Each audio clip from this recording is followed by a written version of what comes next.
جو اس کا جو وزنی حصہ ہے نا، پتھر وغیرہ جو نیچے رکھے ہوتے ہیں یہ باہری بیڑوں کے اندر، وہ پانی کے اندر ہوتا ہے نا، تو یہ پھر پانی کے اندر وہ ٹھہر جاتی ہے، سمجھ لگی نا، اس کے لیے یہ لفظ بولتے ہیں۔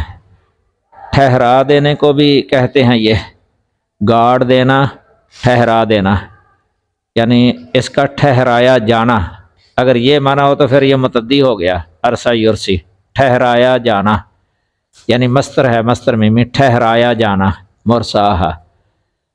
آگے سمجھے، جس طرح قرآن میں ہے نا والجبال ارساہا، سورۃ النازعہ کے اندر، تو پہاڑ اس نے انہیں گاڑ دیا، ارسات السفینہ، تو یہ بھی لفظ بولتے ہیں۔ ایانا مرساہا کا معنی ایانا وقوعہا، کہ اس کا واقعہ ہونا کب ہے۔ نوح علیہ السلام کی کشتی کے بارے میں بھی آیا نا، بسم اللہ مجریہا و مرساہا، مرساہا، وہاں وہ کشتی کا ٹھہرایا جانا جو ہے نا، یہ مراد ہوگا، چلنا اور اس کا ٹھہرنا۔ ٹھہرنا بھی معنی ہو سکتا ہے لازم، اور ٹھہرایا جانا متعدی بھی ہو سکتا ہے وہاں، کہ ادھر جو ہے نا یہ قیامت کا وقوع مراد ہے، قیامت کا واقعہ ہونا کب۔ تو پہلے جو ہے نا یہ توحید اور پھر نبوت اور تک قضاء و قدر کا ذکر تھا، اب یہاں یہ قیامت کے بارے میں بات ہو رہی ہے۔ قرآن میں یہ چاروں چیزیں اصل بنیاد کی حیثیت رکھتی ہیں، یعنی جو مضمون ہے نا یہ ویسے بھی یہ توحید، نبوت، توحید و رسالت، قضاء قدر اور یہ قیامت کا علم ہے، یہ بنیادی ہیں یہ، تو یہاں اس کا ذکر آ گیا ہے، یہ قیامت کا۔ قل انما علمھا عند ربی، آپ کہہ دیں کہ اس کا علم میرے رب ہی کے پاس ہے، اس کا علم میرے رب ہی کے پاس ہے۔ لا یجلیھا لوقتھا الا ھو، اسے اس کے وقت پر اس کے سوا کوئی ظاہر نہیں کرے گا۔ جلا یجلی تجلیہ، پہلے وہ باب تفاعل آیا تھا نا، فلما تجلی ربہ للجبل تجلی، یہ ہے جلا یجلی تجلیہ، روشن کرنا، واضح کرنا، ظاہر کرنا۔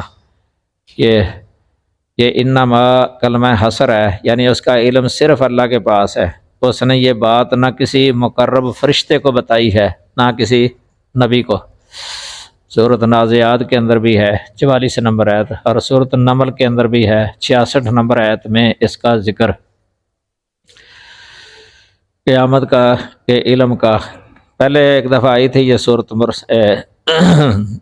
الانعام کے اندر، اس وقت میں نے بتایا تھا کہ بعض کئی صوفیہ اس کا دعویٰ کرتے ہیں کہ نبی صلی اللہ علیہ وسلم کو بھی قیامت کا علم تھا، لیکن یہ صحیح نہیں ہے، یہ سیوطی بھی ان میں شامل ہے، دعویٰ ہے بس، کتاب و سنت کے اندر کوئی دلیل نہیں ہے واضح اس کی۔ یہاں سے بھی پتہ چلتا ہے لا یجلیھا لوقتھا الا ھو، دیکھو حصر کے ساتھ آ گیا ہے کہ اس کے وقت کو وہی ظاہر کرے گا، اللہ ہی۔ آگے فرمایا ثاقلت فی السماوات والارض، وہ آسمانوں اور زمین میں باری واقع ہوئی ہے، آسمانوں اور زمین میں باری واقع ہوئی ہے۔ باری واقع ہونے کا مطلب یہ بھی ادھر لکھا ہے کہ اس کی ہیبت سے زمین اور آسمان لرزتے ہیں، یعنی اتنا خوفناک ہے وہ منظر، ہیبت ناک، کہ آسمان اور زمین بھی لرزتے ہیں، کیونکہ وہ سب اس وقت جو ہے نا زیر و زبر ہو جائیں گے۔ یہ سورۃ حج کے اندر زلزلہ قیامت کا کتنا ہولناکی کے ساتھ بیان ہے، انا زلزلۃ الساعۃ شیء عظیم، ہاں جی، اس طرح اذا السماء انشقت، اذا السماء انفطرت، اس طرح کی آیتیں، یہ بہت ہولناکی والا منظر ہے۔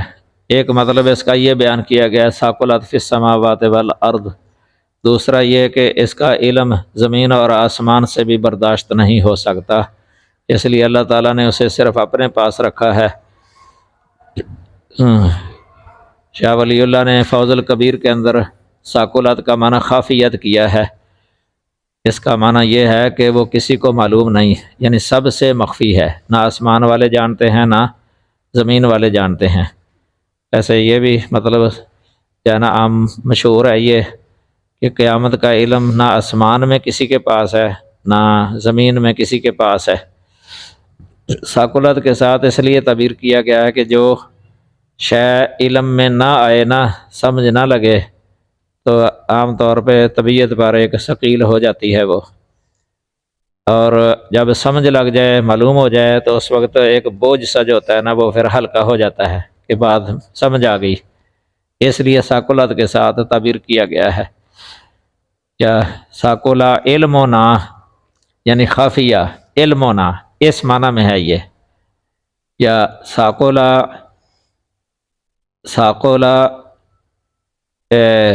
علم اہل السماوات والارض، اس طرح بھی ہو سکتا ہے، یعنی خافیہ علم جو ہے نا وہ لا تاتیکم الا بغتہ، وہ تم پر اچانک ہی آئے گی۔ ایک بات، چیزوں کا پتہ لگ جانا بھی کتنا ہے مشکل کا سبب بنتا ہے، مثلا کسی کو اس کی موت کا پتہ چلے، بیماری ہے۔ ہاں یہ تو ہے، واقعہ یہ صحیح ہے، یہ آپ کی بات جو ہے نا، پتہ لگنے سے جو ہے نا اس کا خوف زیادہ بڑھ جاتا ہے۔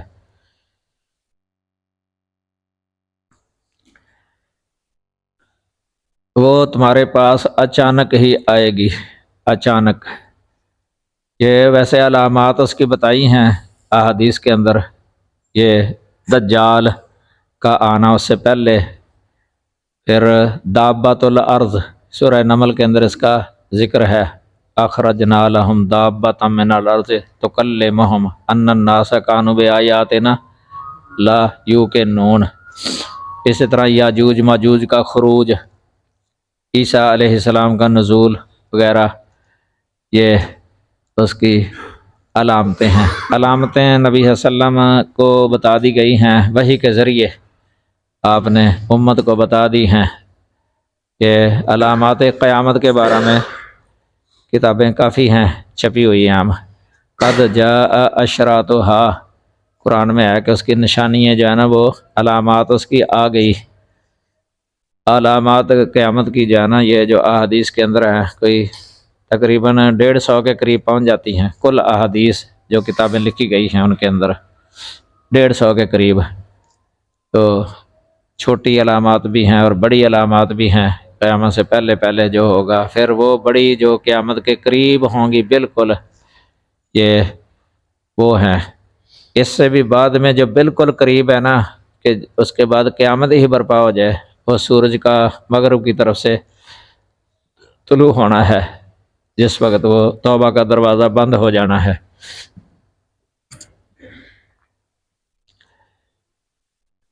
آگے یہ نبی صلی اللہ علیہ وسلم سے یہ پوچھتے تھے کافر، یہ جو ایان مرساہا، اس کا یہ جوابات دیے گئے ہیں۔ ایک تو یہ ہے کہ اس کا علم صرف اللہ کے پاس ہے، پھر اللہ نے یہ خبردار کر دیا کہ اچانک آ جائے گی۔ اب دیکھیں، یہ تو بتایا گیا کہ جمعے کے دن آنی ہے، جمعے والے دن، لیکن یہ نہیں بتایا کہ کون سا جمعہ ہے، یہ کہ کون سا جمعہ ہے یہ نہیں بتایا گیا۔ آگے پھر فرمایا کہ یسالونک کأنک حفی عنہا، آپ سے پوچھتے ہیں جیسے آپ اس کے بارے میں خوب تحقیق کرنے والے ہیں۔ حفیون، حفیون اصل میں اس شخص کو کہتے ہیں جس نے کسی چیز کے متعلق بار بار پوچھ کر اچھی طرح اس کا علم حاصل کر لیا ہو، اس کو کہتے ہیں حفی۔ اس شخص کو کہتے ہیں جس نے کسی چیز کے متعلق بار بار پوچھ کر اچھی طرح اس کا علم حاصل کر لیا ہو یا کر رکھا ہو۔ یعنی یہ لوگ آپ سے بار بار اس طرح پوچھتے ہیں جیسے آپ نے بڑی قرید اور جستجو کے بعد اس کا پورا علم حاصل کر لیا ہے۔ خوب تحقیق کرنے والا، یہ ترجمہ اس کا یعنی کیا ہے حفیون، حفی۔ کل آپ کہہ دیں انما علمها عند اللہ، اس کا علم تو اللہ ہی کے پاس ہے، ولیکن اکثر الناس لا یعلمون، مگر اکثر لوگ نہیں جانتے، اکثر لوگ نہیں جانتے۔ یہ بھی اوپر جو آ گیا نا، لا علمھا عند ربی، انما علمھا عند ربی، ادھر آ گیا انما علمھا عند اللہ، اللہ کے پاس ہے۔ یہ ان میں بھی ہے نا، مفاتیح الغیب خمس لا یعلمھا الا اللہ، یہ قیامت کا علم ان 5 میں ہے، 5 جو اللہ کے علاوہ کوئی نہیں جانتا۔ قل لا املک لنفسی نفعا ولا ضرا الا ما شاء اللہ، کہہ دیں میں اپنی جان کے لیے نہ کسی نفع کا مالک ہوں اور نہ کسی نقصان کا، مگر جو اللہ چاہے۔ یہ یعنی اللہ تعالیٰ کی مشیت سے جو کچھ ہونا ہے ہو رہا ہے، مجھ میں ذاتی طور پر یہ بھی قدرت اور اختیار نہیں کہ میں اپنی جان سے کسی نقصان یا تکلیف کو روک سکوں یا کچھ نفع حاصل کر سکوں۔ تو جب رسول اللہ صلی اللہ علیہ وسلم کے پاس یہ اختیار نہیں تو پھر وہ کون ہوگا جسے اللہ تعالیٰ نے یہ اختیار عطا فرمایا ہے؟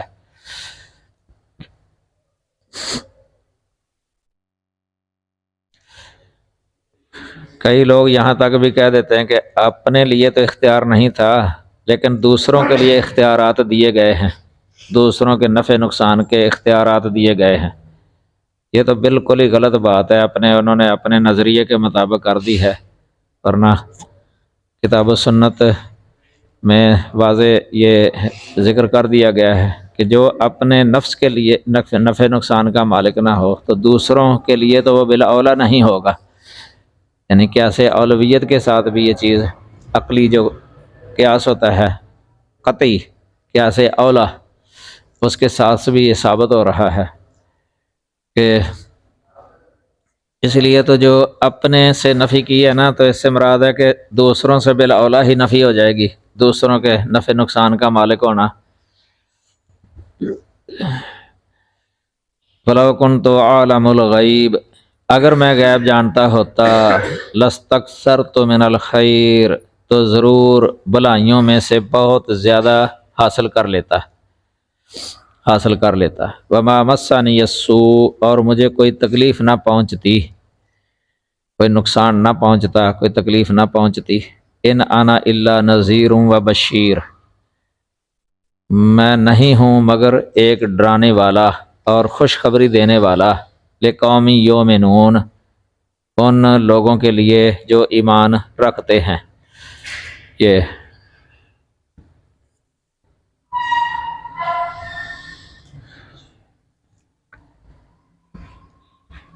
اس کا یہ مطلب ہے کہ نہ میں غیب دان ہی ہوں، اگر ایسا ہوتا، یعنی اگر میں غیب دان ہوتا تو کتنے ہی فائدے ہیں جنہیں میں پیشگی سمیٹ لیتا، اور کتنے ہی نقصانات ہیں جن سے قبل از وقت آگاہ ہونے کی بنا پر میں بچ جاتا۔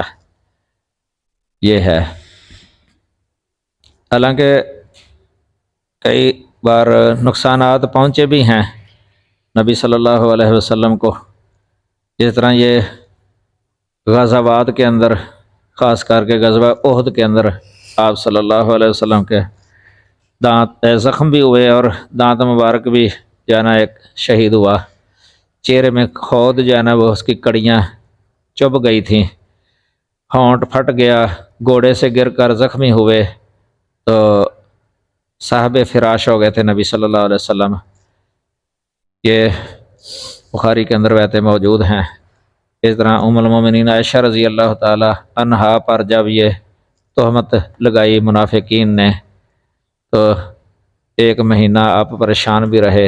اس طرح ایک یہودی عورت نے وہ زہر آلود بکری کا گوشت جو ہے نا وہ کھلا دیا تھا، دعوت کی تھی، پتہ نہیں چلا، ایک بعض صحابہ شہید بھی ہو گئے تھے، اور آپ صلی اللہ علیہ وسلم کو بھی اس زہر کا اثر ہو گیا تھا۔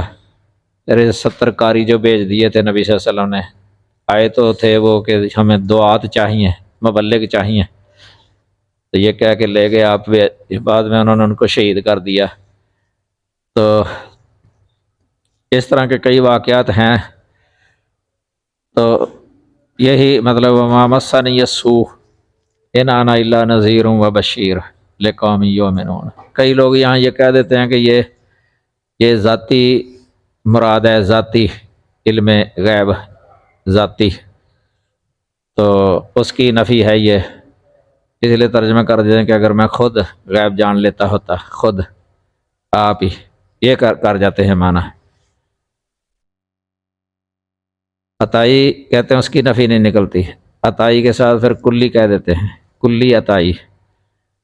بندہ یہ سوال کرے کہ اگر چلو عطائی ہو گیا ہو پھر بھی تو نقصان نہیں پہنچنا چاہیے تھا، حالانکہ یہ نقصانات پہنچے ہیں، عطائی بھی ہو جائے تو نقصان تو پھر نہیں نہ پہنچنا چاہیے تھا، تو پھر بھی جو ہے نا نقصانات پھر بھی پہنچ گئے۔ جس سے پتہ چلا کہ یہ جو عطائی کہہ دیتے ہیں نا، عطائی کلی، یہ بھی بات صحیح نہیں ہے۔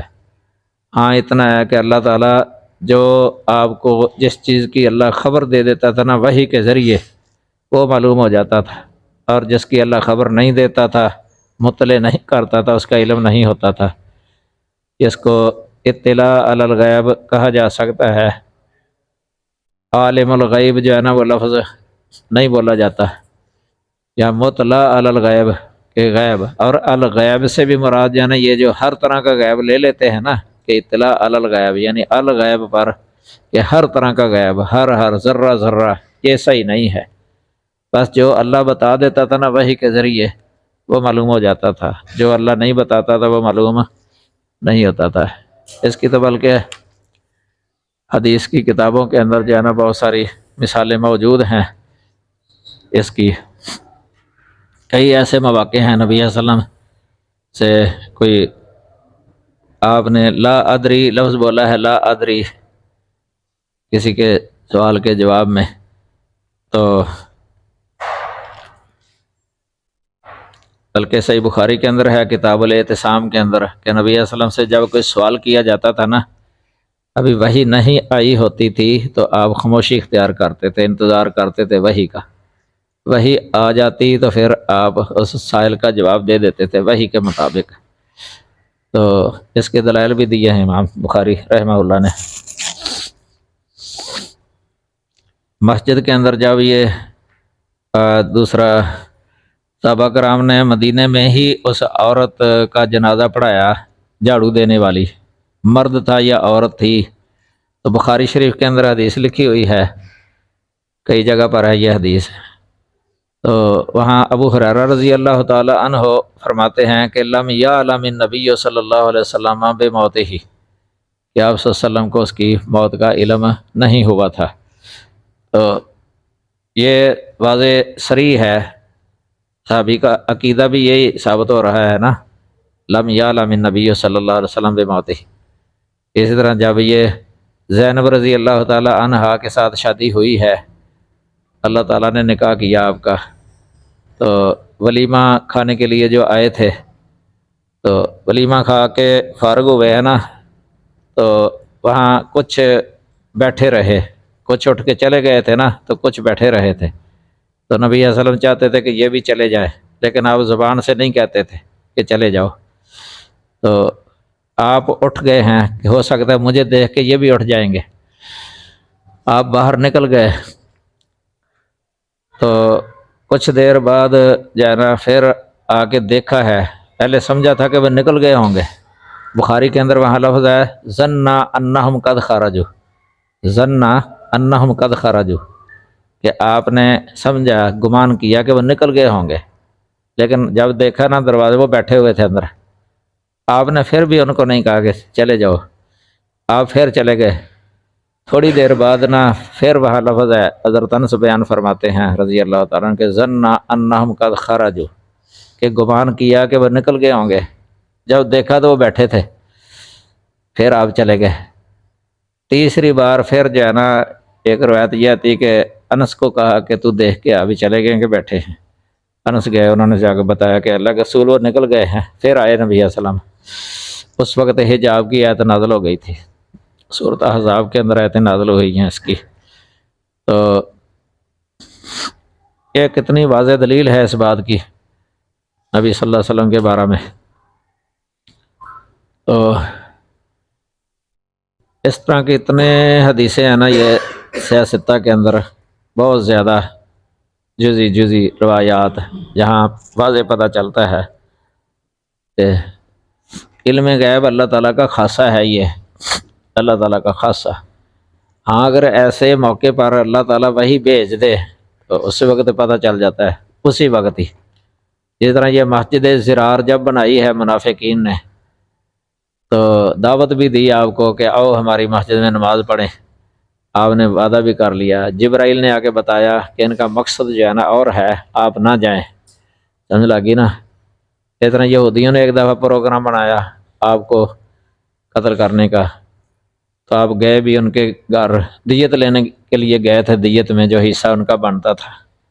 بخاری کے حاشیے کے اندر بھی لکھا ہوا ہے، یہ بخاری میں اشارتاً ہے یہ۔ تو انہوں نے ارادہ کیا تھا کہ نبی صلی اللہ علیہ وسلم کو قتل کر دیں گے، پتھر گرا کے، آپ پر پتھر گرا کے۔ جبرائیل نے آگے بتا دیا نبی صلی اللہ علیہ وسلم کو کہ ان کا یہ ارادہ ہے برا۔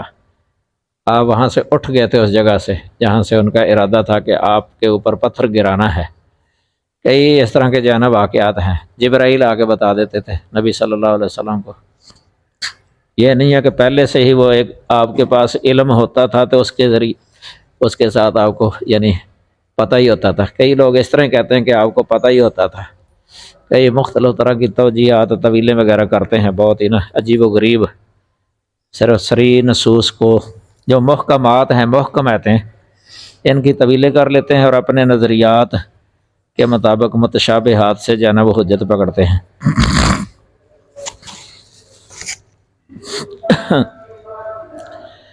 والذی خلقکم من نفس واحدہ، وہی ہے جس نے تمہیں ایک جان سے پیدا کیا، من نفس واحدہ، ایک جان سے پیدا کیا۔ اس سے مراد آدم علیہ السلام ہے۔ یہ قرآن پاک کے اندر سورۃ النساء کی پہلی آیت ہے، اس میں بھی اس کا ذکر ہے۔ وَجَعَلَ مِنْهَا زَوْجَهَا، اور اس سے اس کا جوڑا بنایا۔ یہ نفس جو ہے نا مؤنث ہے، اس لیے واحدہ آ گیا نا، ورنہ آدم علیہ السلام تو وہ تو مذکر ہیں، تو نفس لفظ جو ہے نا مؤنث ہے۔ یہ ویسے عورت اور مرد دونوں کے لیے یہ لفظ استعمال ہو جاتا ہے نفس کا، اور اس سے اس کا جوڑا بنایا، اس سے مراد ان کی بیوی حوا، لیسکن الیہا، تاکہ وہ اس کی طرف سکون حاصل کرے۔ الیہا لفظ ہے نا، اس کی طرف جا کر سکون حاصل کرے۔ فلما تغشاہا، پھر جب اس نے اس عورت کو ڈھانکا۔ تغشی لفظ جو ہے نا یہ ایک بہت مہذب لفظ ہے، یعنی ہم بستری کے لیے قرآن پاک یعنی ادب اور حیا والے اور پردے والے یا پاکیزگی والے الفاظ استعمال کرتا ہے اس معنی کو ادا کرنے کے لیے۔ کبھی دخول کا لفظ ہے، کبھی اتیان کا لفظ ہے، اتیان، اور کبھی یہ تغشی والا لفظ یا افضا والا لفظ، قد افضا بعضکم الی بعض، کبھی رفث کا لفظ، احل لکم لیلۃ الصیام الرفث الی نسائکم، رفث۔ یہ کافی الفاظ ہیں، تقریباً 14 الفاظ ہیں جو قرآن میں استعمال ہوئے ہیں اس معنی کو ادا کرنے کے لیے۔ یہ سارے مہذب الفاظ ہیں، مہذب الفاظ۔ تو تغشاها حملت حملا خفیفا، تو اس نے یعنی اس عورت نے ہلکا سا حمل اٹھا لیا۔ فمرت بہ، پس اسے لے کر چلتی پھرتی رہی۔ مرت بہ، اسے لے کے چلتی پھرتی رہی۔ فلما اثقلت، پھر جب وہ بھاری ہو گئی، ثقیل ہو گئی، دعوا اللہ ربہما، تو ان دونوں نے اللہ سے دعا کی، ربہما، جو کہ ان کا رب ہے، لئن آتیتنا صالحا، اگر تو نے، بے شک اگر تو نے ہمیں سالے سے مراد اس جگہ پر تندرست ہے، تندرست بچہ عطا کیا۔ لنکونن من الشاکرین، لنکونن من الشاکرین، تو ہم ضرور ہی شکر کرنے والوں سے ہوں گے۔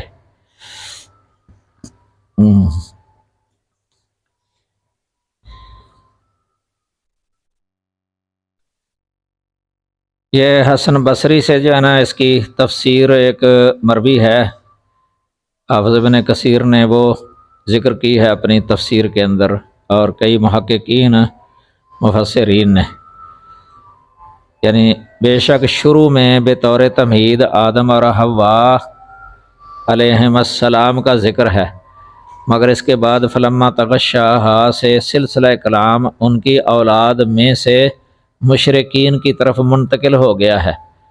یہ ہے، یعنی شروع میں آدم اور حوا کا ذکر ہے، تو فلما تغشاہا حملت، یہ آدم علیہ السلام کی اولاد میں جو سلسلہ ہے نا تناسل کا، یہ ان میں جو اہل شرک ہیں ان کا یہ بتایا گیا ہے کہ وہ کیا کرتے ہیں۔ یعنی پہلے جب اولاد اس طرح حالت ہو جاتی ہے نا بیوی کی، پھر دعا کرتے ہیں، یعنی اللہ تعالیٰ سے اس طرح وعدہ کرتے ہیں کہ اگر تو نے ہمیں صحیح سلامت بچہ دے دیا نا، تندرست صحت مند، تو ہم تیرا شکر ادا کریں گے۔ لیکن جب اللہ تعالیٰ دے دیتا ہے نا تو پھر وہ شرک کرنے لگ جاتے ہیں، غیر اللہ کی طرف نسبت کرتے ہیں، یہ فلاں نے دیا ہے یہ بچہ، یہ ان کا ذکر ہے۔ یہ حسن بصری نے جو ہے نا یہ بیان کیا ہے۔ تو کئی مفسرین جو ہے نا یہ اس کو بھی اس کے ساتھ ہی جوڑ دیتے ہیں۔ اس کے بارے میں ایک حدیث پیش کرتے ہیں، یہ تو رسول اللہ صلی اللہ علیہ وسلم نے فرمایا کہ جب حوا نے بچہ جنا تو ابلیس ان کے پاس آیا، ان کا کوئی لڑکا زندہ نہیں رہتا تھا، ابلیس کہنے لگا اس کا نام عبد الحارث رکھو تو یہ زندہ رہے گا، یہ شیطان نے کہہ دیا۔ تو چنانچہ انہوں نے بچے کا نام عبد الحارث رکھا اور وہ زندہ بچ گیا۔ یہ سب کچھ شیطان کے اشارے سے تھا۔ کئی مفسرین اس حدیث کے مطابق جو ہے نا یہ تفسیر کرتے ہیں اس آیت کی، لیکن حافظ ابن کثیر فرماتے ہیں کہ یہ روایت جو ہے نا ضعیف ہے اور اسرائیلیات سے ماخوذ ہے۔ اس کے ضعیف ہونے کے 3 اسباب انہوں نے بیان کیے ہیں، اور شیخ ناصر الدین البانی صاحب نے سلسلہ ضعیفہ کے اندر لکھی ہے، یہ روایت 342 نمبر حدیث ہے سلسلہ ضعیفہ کے اندر۔ اور یہ جو کتاب التوحید کی شرح ہے، کتاب التوحید پر جو ہے نا شیخ ابن باز کی تعلیقات بھی ہیں، خاص کر کے یہ فتح المجید پر ہے میرا خیال ہے۔ تو شیخ ابن باز نے اس میں انہوں نے بھی اس کو ضعیف قرار دیا ہے اس میں، کیونکہ یہ کتاب التوحید کے اندر بھی لکھی ہوئی ہے یہ حدیث، محمد بن عبد الوہاب نے کتاب التوحید کے اندر لکھ دی ہے یہ حدیث، لیکن اس کے جو شارحین ہیں نا کتاب التوحید کی شروعات بہت زیادہ چھپی ہوئی ہیں، بے شمار۔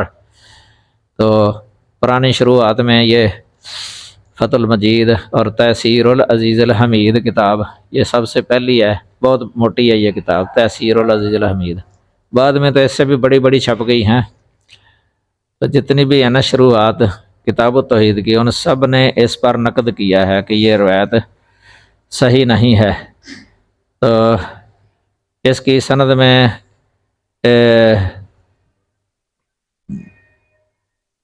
اس کی سند جو ہے نا یہ صحیح نہیں ہے بالکل ہی، سمجھ لگی نا۔ یہ حسن بصری والی تفسیر جو ہے نا حافظ ابن کثیر نے وہ زیادہ صحیح قرار دی ہے۔ تو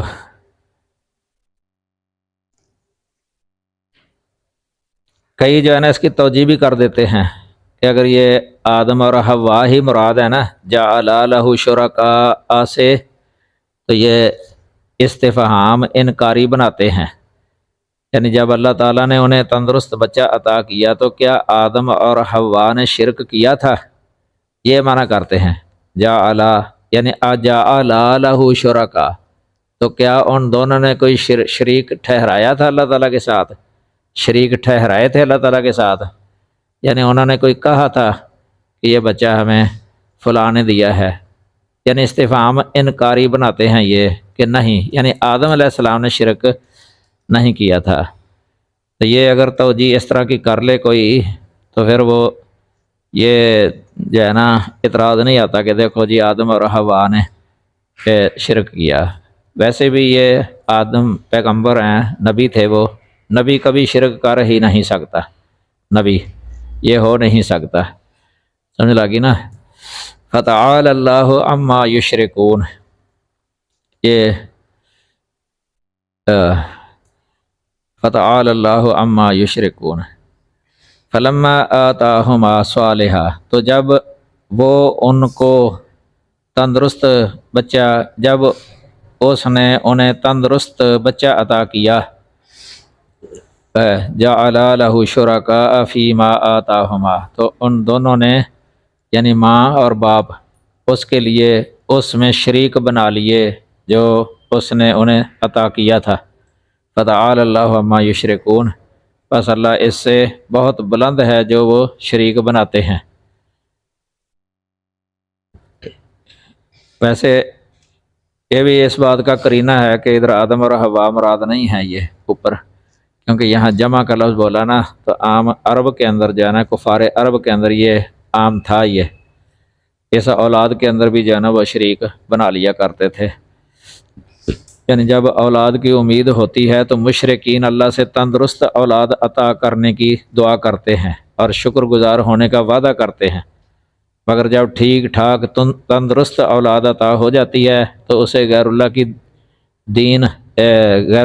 کی دین قرار دیتے ہیں کہ غیر اللہ نے دیا ہے یہ ہمیں۔ کوئی اسے عبد العزیٰ نام رکھ لیتے تھے، یہ عرب کے اندر مشہور تھا یہ عبد العزیٰ، کوئی یہ عبد ود، کوئی عبد یغوس، کوئی بعد میں جو لوگ یہ بزرگوں کے نام پر نظر و نیاز کے طور پر اس طرح کر دینا وقف، تو کئی کہہ دیتا کہ بزرگوں کے طفیل یہ بچہ ملا ہے، کوئی اس طرح کہہ دیتے ہیں، قبروں میں جا کے منتیں مانتے ہیں یہ اس طرح کی اولاد کی، یہ بالکل ہی جو ہے نا غلط ہے۔ سب سے بہتر نبی صلی اللہ علیہ وسلم نے جو نام بتائے ہیں عبداللہ اور عبد الرحمن، یعنی اللہ کی طرف نسبت بچے کی، یا اللہ کا بندہ، رحمان کا بندہ، یا عطا اللہ، عطا الرحمن، اس طرح نام اللہ کی عطا کردہ، اللہ کا دیا ہوا ہے یہ۔ ہمارے ہاں تو یہاں کئی دوسرے بھی لفظ بول دیتے ہیں نا، عطا محمد، اس طرح لفظ بول دیتے ہیں، نبی بخش، حسین بخش، پیرا دتا، عبد النبی، عبد الرسول، بندہ علی، اس طرح کے نام رکھ لیتے ہیں۔ کہ عابد حسین نام رکھ لیتے ہیں، عابد حسین، کئی سجاد حسین، ساجد علی، ساجد حسین وغیرہ، عنایت علی نام رکھ لیتے ہیں، کئی علی کا عنایت کیا ہوا، یہ نام بڑے چلتے ہیں، لیکن معنوں کی طرف عموماً توجہ نہیں کی جاتی۔ معنی پر غور کریں تو پتہ چلتا ہے کہ یہ صحیح نہیں ہے، سمجھ لگی نا۔ سوچ سمجھ کے نام رکھنا چاہیے بچے کا۔ ہمارے ادھر جو ہے نا علاقوں میں یہ پیراں دتا، تو کئی بچوں کا نام رکھ لینا پیراں دتا۔ اللہ دتا نام ٹھیک ہے، اللہ دتا کہ اللہ تعالیٰ نے عطا کیا ہے یہ۔ غلام کے ساتھ ٹھیک ہے، غلام چلو غلام، یہ غلام کا ویسے معنی ہوتا ہے ایک تو مطیع، فرما بردار، ایک غلام کا معنی دوسرا بھی ہوتا ہے کہ کسی کا مملوک ہے یہ، اس معنی میں تو ویسے نہیں رکھنا چاہیے یہ، غلام خادم کے معنی میں بھی ہوتا ہے۔ تو عرب تو ویسے اس کو صحیح نہیں سمجھتے عربی، کیونکہ غلام کا معنی لڑکا بھی ہوتا ہے، ولد، تو اس معنی میں صحیح نہیں ہے۔ میرا نام بھی پہلے غلام اللہ ہی تھا، بعد میں نام تبدیل کیا تھا ادھر مدینہ یونیورسٹی میں۔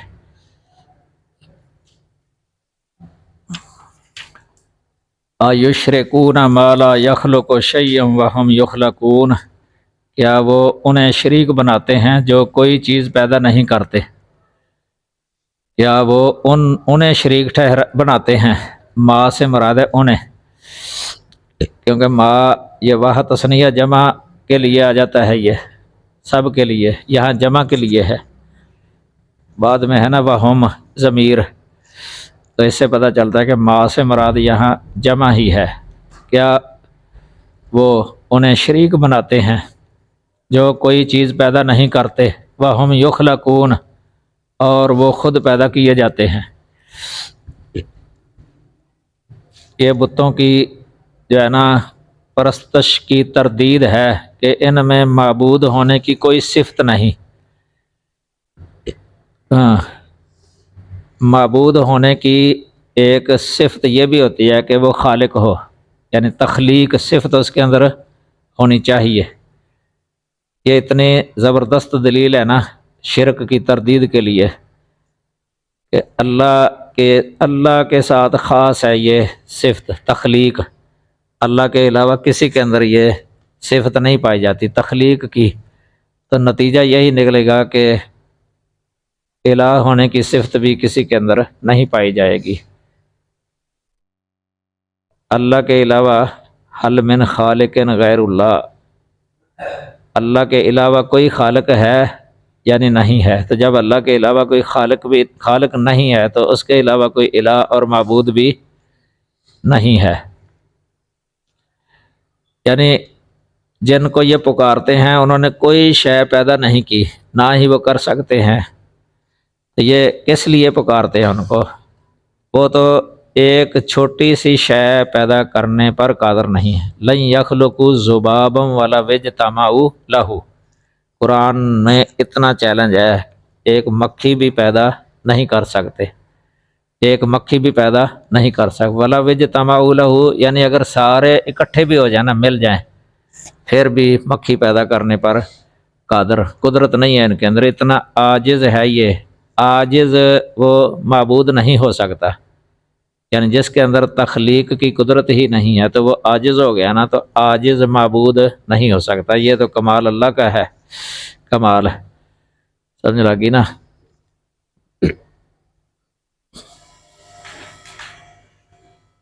بے بس ہو گئے نا. ولا یستطیعون لہم نصرا، اور نہ ان کی کوئی مدد کر سکتے ہیں. ولا انفسہم ینصرون، اور نہ خود اپنی مدد کرتے ہیں. اتنا یعنی عجز اللہ تعالیٰ نے ان کا بیان کر دیا ہے کہ نہ وہ اپنے نفسوں کی مدد کر سکتے ہیں اور نہ ان کی مدد کر سکتے ہیں. تو پھر بھی یہ ان کو پکار رہے ہیں. وَإِن تَدْعُوهُمْ إِلَى الْهُدَىٰ لَا يَتَّبِعُوكُمْ، اگر تم انہیں سیدھے راستے کی طرف بلاؤ وہ تمہارے پیچھے نہیں آئیں گے، تمہارے پیچھے نہیں آئیں گے. یہ جو بت ہے نا جو نصب کیے گئے ہوتے ہیں وہ تو غیر متحرک ہیں، ساکن ہیں. آوازیں دیتا رہے ان کو، کوئی کتنی بھی آوازیں دے تو وہ نہیں آ سکتا. اسی طرح مثلا کوئی میت کو پکارتا ہے، میت چارپائی پر بھی اگر ہو مثلا، اس کو آواز دیتا رہے یہ، تو میت چل کے آ تو نہیں سکتا نا، وہ پیچھے نہیں آئے گا میت.